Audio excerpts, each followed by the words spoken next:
இயேசு கிறிஸ்துவின் இனிய நாமத்தினாலே அன்பின் நல்வாழ்த்துக்களை தெரிவித்துக் கொள்கிறேன். 1 Minute 1 Verse என்ற நிகழ்ச்சியின் வாயிலாக உங்களை மீண்டும் சந்திப்பதில் பெரும் மகிழ்ச்சி அடைகிறேன். இன்றைய நாளுக்காக தெரிந்து கொள்ளப்பட்ட வேத வசனம் அப்போஸ்தலர் 7ஆம் அதிகாரம் 30வது வசனம்.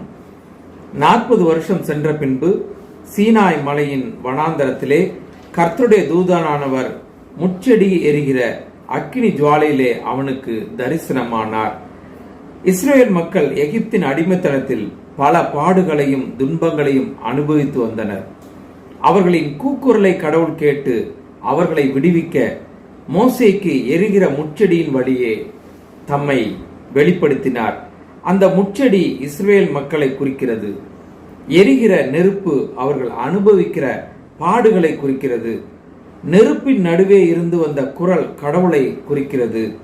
கடவுள் மக்கள் அனுபவிக்கிற கொடுமையின் நடுவில் இருக்கிறார் என்பதை குறிக்கிறது. அக்கினி ஜுவாலையிலே செடி வெந்து போகாமல் இருந்தது போலவே நம்முடைய துன்பங்கள், பாடுகள், துயரங்களின் நடுவே பிரச்சனைகளை சந்தித்தாலும் நமக்கு ஒரு சேதமும் ஏற்படாது. ஏனென்றால் நம் மத்தியில் நம்மை விட்டு விலகாத ஆண்டவர் இருக்கின்றார். நம் வாழ்க்கை பயணத்தில் நம்மோடு இருந்து வழி நடத்துகின்றார். God bless you.